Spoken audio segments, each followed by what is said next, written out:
Welcome to my YouTube channel Sarvadharma Bhavna. Shri गणेशाय नमः। श्री जानकी वल्लभो विजयते। श्री रामचरितमानस प्रथम सोपान बालकांड। श्री गुरु चरण सरोज रज निज मन मुकुर सुधार। बरनौ रघुबर विमल जसु जो दायक फलचार। बुद्धिहीन तनु जानिके सुमिरौ पवन कुमार। बल बुद्धि विद्या देहि मोहि हरहु कलेश विकार। सियावर राम जय जय राम। करत बत कही अनुज सन मन सिय रूप लुभान। मुख सरोज मकरंद छवि करहि मधु पान। सियावर राम जय जय राम। यूं श्री रामचंद्र जी छोटे भाई से बातें कर रहे हैं, पर मन सीता जी के रूप में लुभाया हुआ उनके मुख रूपी कमल के छवि रूप मकरंद रस को भौरे की तरह पी रहा है। चितवती चकित चहु दिस सीता कह गए नृप किशोर मनु चिंता। जह बिलोक मृग शावक नैनी तनु तह बरिस कमल सित श्रेणी। सीता जी चकित होकर चारों ओर देख रही हैं कि मन इस बात की चिंता कर रहा है कि राजकुमार कहाँ चले गए। बाल मृग नैनी मृग के छैनों की आंखों वाली सीता जी जहाँ दृष्टि डालती वहाँ मानो श्वेत कमलों की कतार बरस जाती थी। लता ओट तब सखी लखाए श्यामल गौर किशोर सुहाए। देख रूप लोचन ललचाने हर से जनु निज निधि पहचाने। तब सखियों ने लता की ओट में सुंदर श्याम और गौर राजकुमारों को दिखाया, जिनके रूप देखकर नेत्र ललचा उठे। वे ऐसे प्रसन्न हुए मानो उन्होंने अपना खजाना पहचान लिया। थके नयन रघुपति छवि देखे पलक किन्हु परिहरि निमेषे। अधिक स्नेह देह भय भोरी सरद से सही जनु चितो चकोरी। श्री रघुनाथ जी की छवि देखकर नेत्र थकित यानी निश्चल हो गए और पलकों ने गिरना छोड़ दिया। अधिक स्नेह के कारण शरीर विह्वल यानी बेकाबू हो गया, मानो शरद ऋतु के चंद्रमा को चकोरी बेसुध होकर देख रही हो। लोचन मग राम ही उर आनी दीन है पलक कपाट सयानी। जब सिय सखी प्रेम बस जानी कही न सकही कछु मन सक जानी। नेत्रों के रास्ते श्री राम जी को हृदय मिलाकर चतुर शिरोमणि जानकी जी ने पलकों के किवाड़ लगा दिए, अर्थात नेत्र मूंद कर उनका ध्यान करने लगी। जब सखियों ने सीता जी को प्रेम के वश जाना तब वे मन में सकुचा गई, कुछ कह नहीं सकती थी। लता भवन ते प्रगट भे तेहि अवसर दो भाई। निकसे जनु जुग बिमल विधु जलद पटल बिल गाय। सियावर राम जय जय राम। उसी समय दोनों भाई लता मंडप में से प्रकट हुए, मानो दो निर्मल चंद्रमा बादलों के पर्दे को हटाकर निकले हों। सुभासिया सुभग दो वीरा नील पीत जल जाभ शरीरा। मोर पंख सुहत नीके गुच बिच कुसुम कली के। दोनों भाई शोभा की सीमा है, उनके शरीर की आभा नीले और पीले कमल सी है। सिर पर सुंदर मोर पंख सुशोभित है, उनके बीच में फूलों की कलियों के गुच्छे लगे हुए हैं। भाल तिलक श्रम बिंदु सुहाए श्रवण सुभग भूषण छवि छाए। विकट भ्रिकुटी कच घुघरवारे नौ सरोज लोचन रत्नारे। माथे पर तिलक और पसीने की बूंदे शोभायान है, कानों में सुंदर भूषणों की छवि छाई है। टेढ़ी भवें और घुंघराले बाल हैं। नए लाल कमल के समान रत्नारे यानी लाल नेत्र हैं। चारु चिबुक नासिका कपोला, हास विलास लेत मन मोला। मुख छवि कहई न जाय मोहि पाही, जो बिलो की बहु काम लजाही। ठोड़ी, नाक और गाल बड़े सुंदर हैं और हंसी की शोभा मन को मोल लिए लेती है। मुख की छवि तो मुझसे कही ही नहीं जाती, जिसे देखकर बहुत से कामदेव लजा जाते हैं। उर्मणि माल कंबु कलगीवा, काम कलभ कर भुज बल सीवा। सुमन समेत बाम कर दोना, सावर कुंवर सखी सुठिलोना। वक्ष स्थल पर मणियों की माला है, शंख के सुदृश सुंदर गला है। कामदेव के हाथी के बच्चे के सूंड के समान यानी उतार चढ़ाव वाली कोमल भुजाएं हैं, जो बल की सीमा है। जिनके बाएं हाथ में फूलों सहित दोना है। हे सखी, यह सांवला कुंवर तो बहुत ही सलोना है। के हरि कटि पट पीत धर, सुषमा शील निधान। देख भानु कुलभूष नहीं, बिसरा सखिन अपान। सियावर राम जय जय राम। सींग सी पतली लचीली कमर वाले पीताम्बर धारण किए हुए, शोभा और शील के भंडार, सूर्य कुल के भूषण श्री रामचंद्र जी को देखकर सखिया अपने आप को भूल गई। धरी धीरज एक आल सयानी, सीता सन बोली गही पानी। बहुरी गौरी कर ध्यान करे हूँ, भूप किशोर देखे किन लेहू। एक चतुर सखी धीरज धरकर हाथ पकड़कर सीता जी से बोली, गिरजा जी का ध्यान फिर कर लेना, इस समय राजकुमार को क्यों नहीं देख लेती। सकुच सिया तब नैन उघारे, सन्मुख दो रघु सिंह निहारे। नख सिख देखे राम के शोभा, सुमिर पिता पनु मनु अति क्षोभा। तब सीता जी ने सकुचाकर नेत्र खोले और रघुकुल के दोनों सिंहों को अपने सामने खड़े देखा। नख से शिखा तक श्री रामचंद्र जी की शोभा देखकर फिर पिता का प्रण याद करके उनका मन बहुत क्षुब्ध हो गया। पर बस सखिन लखी जब सीता, भयउ गहरू सब कही सभीता। पुनि आऊब एहि बेरऊ काली, बस कही मन बिहसी एक आली। जब सखियों ने सीता जी को प्रेम के वश में देखा, तब सब भयभीत होकर कहने लगे, बड़ी देर हो गई, अब चलना चाहिए, कल इसी समय फिर आएंगे। ऐसा कहकर एक सखी मन में हंसी।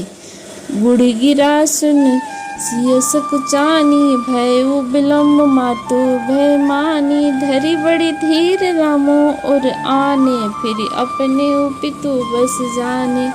सखी की यह रहस्यमयी वाणी सुनकर सीता जी सकुचा गई। देर हो गई जानकर उन्हें माता का भय लगा। बहुत धीरज धरकर वे श्री रामचंद्र जी को हृदय में ले आए और उनका ध्यान करती हुई अपने पिता के अधीन जानकर लौट चली। देखन मृषमिक बिहग तरु, फिरई बहोरी बहोरी। निरख निरख रघुवीर छवि, बाढ़ई प्रीति न थोरी। सियावर राम जय जय राम। मृग, पक्षी और वृक्षों को देखने के बहाने सीता जी बार बार घूम जाती हैं और श्री राम जी की छवि को देखकर उनका प्रेम कम नहीं बढ़ रहा है, अर्थात बढ़ता ही जाता है। जानी कठिन सिउ चाप बिसरोती, चली सराखी उर श्यामल मूर्ति।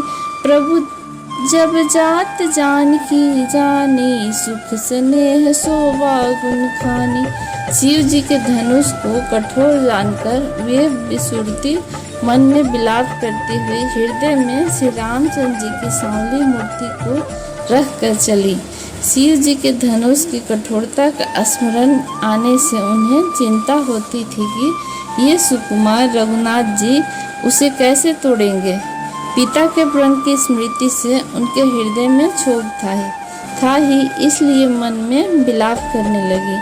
प्रेमवश ऐश्वर्य की विस्मृति हो जाने से ही ऐसा हुआ। फिर भगवान के बल का स्मरण आते ही वे हर्षित हो गई और सांवली छवि को हृदय में धारण करके चली। प्रभु श्री राम जी ने जब सुख, स्नेह, शोभा और गुणों की खान श्री जानकी जी को जाती हुई जाना, परम प्रेम में मृदु मसिकिन्ही चारु चित भित लिखी गई भवानी भगवान बहोरी बंदी चरण बोली कर जोरी। तब परम प्रेम की कोमल स्याही बनाकर उनके स्वरूप को अपने सुंदर चित्ररूपी भित्ति पर चित्रित कर लिया।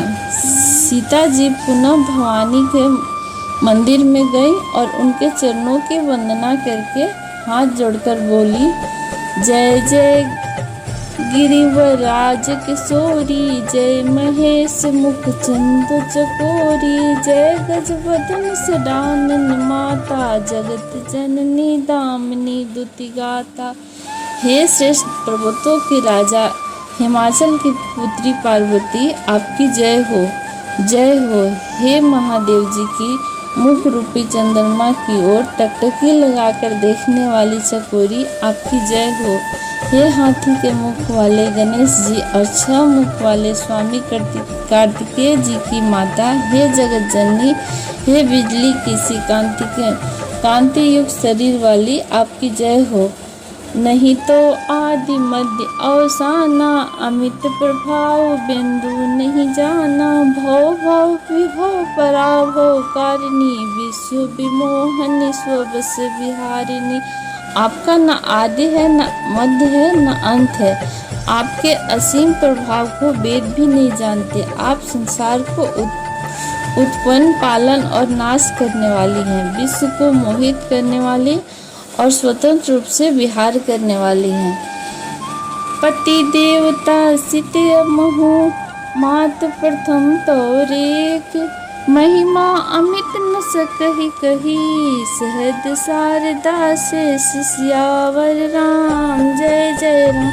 पति को इष्ट देव मानने वाली श्रेष्ठ नारियों में हे माता, आपकी प्रथम गणना है। आपकी अपार महिमा को हजारों सरस्वती और शेष जी भी नहीं कह सकते। सेवत तो ही सुलभ फलचारी, वरदायिनी पुरारी प्यारी, देवी पूजी पद कमल तुम्हारे, सुर नर मुनि सब होई सुखारे। हे भक्तों को मोहमंगा वर देने वाली, हे त्रिपुर के शत्रु शिव जी की पत्नी, प्रिय पत्नी, आपकी सेवा करने से चारों फल सुलभ हो जाते हैं। हे देवी, आपके चरण कमलों की पूजा करके देवता, मनुष्य और मुनि सभी सुखी हो जाते हैं। मोर मनोरथ जानहु नीके, बसहु सदा उरपुर सब ही के, किन्हु प्रगट न कारण तेहि, अस कहि चरण गहे बैदेहि। मेरे मनोरथ को आप भली भांति जानती हैं, क्योंकि आप सदा सबके हृदय रूपी नगरी में निवास करती हैं। इसी कारण मैंने उसको प्रकट नहीं किया। ऐसा कहकर जानकी जी ने उनके चरण पकड़ लिए।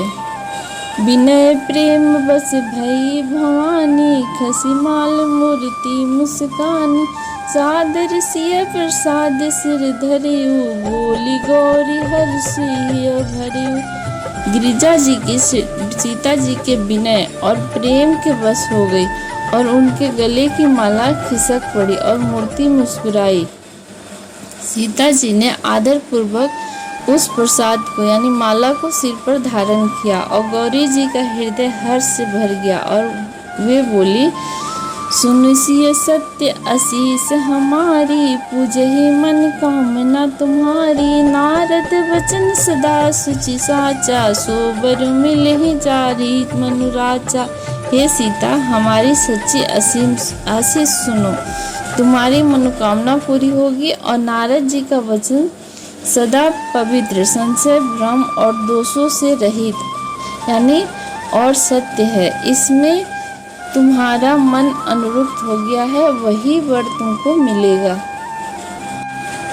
मन जाओ राजियो मिलहु सुबरो, सहज सुंदर सोरो, करुणा निधान सुजान सिलो, स्नेह जानत रावरो। यही बात गौरी आशीष सुनी, सिया सहित हिया हंसी अली, तुलसी भवानी पूजी पुनि पुनि मुदित मन मंदिर चले। यानी जिसमें तुम्हारा मन अनुरुक्त हो गया है वही स्वभाव से ही सुंदर सांवला वर श्री रामचंद्र जी तुमको मिलेगा। वह दया का खजाना और सुजान सर्वज्ञ है, तुम्हारे सील और स्नेह को जानता है। इस प्रकार श्री गौरी जी का आशीर्वाद सुनकर जानकी जी समेत सब सखियां हृदय में हर्षित हुई। तुलसीदास जी कहते हैं, भवानी जी को बार बार पूजकर सीता जी प्रसन्न मन से राजमहल को लौट चली। जानी गौरी अनुकूल सिया, हिया हर सुना जाय कही, मंजुल मंगल मूल बाम, अंग फरकन लगे। गौरी जी को अनुकूल जानकर सीता जी के हृदय को जो हर्ष हुआ वह कहा नहीं जा सकता था। सुंदर मंगलों के मूल उनके बाएं अंग फड़कने लगे। सुमिर सिया नारद वचन, उपजी प्रीति पुनीत, चकित विलोकति सकल दिशि, जनुषि सुमृगी सभित, सियावर राम जय जय राम। नारद जी के वचनों का स्मरण करके सीता जी के मन में पवित्र प्रीति हुई। वे चकित होकर सब ओर इधर उधर देख रही हैं, मानो डरी हुई हैं, मृगछौनी इधर उधर देख रही हो। कंकन कंकन किन्नी निपुर धुनि सुनी, कहत लखन सन रामु हृदय गुनी, मानहु मदन दुदुम्भी दिन्हा, मनसा विश्व विजय कह किन्नी। कंकन यानी हाथों के कड़े, करधनी और पायजेब के शब्द सुनकर श्री रामचंद्र जी के हृदय में विचार कर लक्ष्मण जी कहते हैं, यह ध्वनि इधर ही आ रही है, मानो कामदेव ने विश्व को जीतने का संकल्प करके डंके पर चोट मारी है। अस कही फिरी चितेई तेहि ओरा, सिय मुख शशि भय नयन चकोरा, भय विलोचन चारु अचंचल, मनहु सुख चिन्मित तजे दिगंचल। ऐसा कहकर श्री राम जी ने फिर कर उस ओर देखा।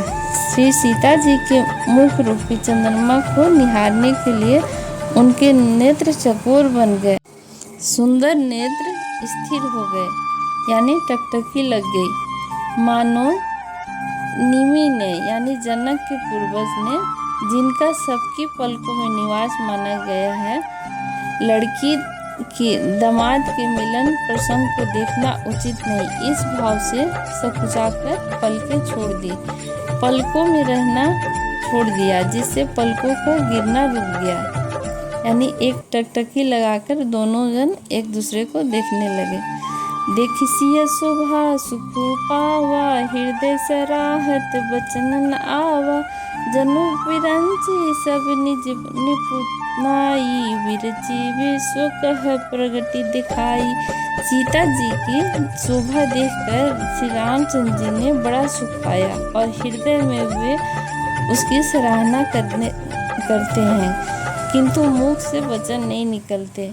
वह शोभा ऐसी अनुपम है मानो ब्रह्मा ने अपनी सारी निपुणता को मूर्तिमान कर संसार को प्रकट करके दिखाया हो। सुंदरता कहूँ सुंदर करई, छवि गृह दीप शिखा जनु बरई, सब उपमा कवि कह रहे जुठारी, के ही पट तरहु विदेह कुमारी। वह सीता जी की शोभा सुंदरता को भी सुंदर करने वाली है। वह ऐसी मालूम होती है मानो सुंदरता रूपी घर में दीपक की लौ जल रही है। अब तक सुंदरता रूपी भवन में अंधेरा था। वह भवन मानो सीता जी की सुंदरता रूपी दीप शिखा को पाकर जगमगा उठा, पहले से भी अधिक सुंदर हो गया है। सारी उपमाओं को तो कवियों ने झूठा करके रखा है। मैं जनक नंदिनी श्री सीता जी की उपमा कैसे कहूँ। सिय शोभा हिय बरनी प्रभु, आपनी दशा विचारे। बोले सुचि मन अनुज सन, वचन समय अनुहार। सियावर राम जय जय राम। इस प्रकार हृदय में सीता जी की शोभा का वर्णन करके और अपनी दशा को विचार कर प्रभु श्री रामचंद्र जी पवित्र मन से अपने छोटे भाई लक्ष्मण से समयकुल वचन बोले। निपचक नखद करही उजियारी, टारि न सकही चाप तम भारी। कमल कोक मधुकर खगनाना, हर से सकल नीसा अवसाना। सब राजा रूपी तारे उजाला यानी मन प्रकाश करते हैं, तब वे धनुष रूपी महान अंधकार को हटा नहीं सकते। रात्रि का अंत होने से जैसे कमल, चकवे, भौरे और नाना प्रकार के पक्षी हर्षित हो रहे हैं, ऐसे ही प्रभु सब भगत तुम्हारे, होई टूटे धनुष सुखारे। वही भानु बिनु श्रम तम नासा, दूरे नखद जग तेजु प्रकाशा। वैसे ही हे प्रभु आपके सब भक्त धनुष टूटने पर सुखी होंगे। सूर्य उदय हुआ, बिना ही परिश्रम अंधकार नष्ट हो गया, तारे छिप गए, संसार में तेज का प्रकाश हो गया। रवि निज उदय ब्याज रघुराया, प्रभु प्रताप सब नृपहिस दिखाया। तो भुज बल महिमा उद्घाटी, प्रगति धनु विघटन परिपाटी। हे रघुनाथ जी, सूर्य ने अपने उदय के बहाने सब राजाओं को प्रभु आपका प्रताप दिखलाया है। आपकी भुजाओं के बल की महिमा को उद्घाटित करने के लिए धनुष तोड़ने की यह पद्धति प्रकट हुई है। बंधु बचन सुनि प्रभु मुस्काने, होई सुचि सहज पुनीत नहाने। नित्य क्रिया करी गुरु पही आए, चरण सरोज सुभग सिर नाए। भाई के वचन सुनकर प्रभु मुस्कुराए, फिर स्वभाव से ही पवित्र श्री रामचंद्र जी शौच से निवृत्त होकर स्नान किया और नित्य कर्म करके वे गुरु जी के पास गए और आकर उन्होंने गुरु जी के सुंदर चरण कमलों में सिर नवाया। सदानंदो तब जनक बुलाए, कौशिक मुनि पही तुरत पठाए। जनक विनय तिन आई सुहाई, हर से बोली दो लिए दो भाई। तब जनक जी ने सदानंद जी को बुलाया और उन्हें तुरंत ही विश्वामित्र मुनि के पास भेजा। उन्होंने आकर जनक जी की विनती सुनाई और विश्वामित्र जी ने हर्षित होकर दोनों भाइयों को बुलाया। सतानंद पद बंद प्रभु, बैठे गुरु पही जाए। चलहु तात मुनि कहु तब, पठवा जनक बुलाए। सियावर राम जय जय राम। सतानंद जी ने के चरणों की वंदना करके प्रभु श्री रामचंद्र जी गुरु जी के पास जा बैठे। तब मुनि ने कहा, हे तात चलो, जनक जी ने बुला भेजा है। जय श्री राम। आगे की कथा अगले एपिसोड में।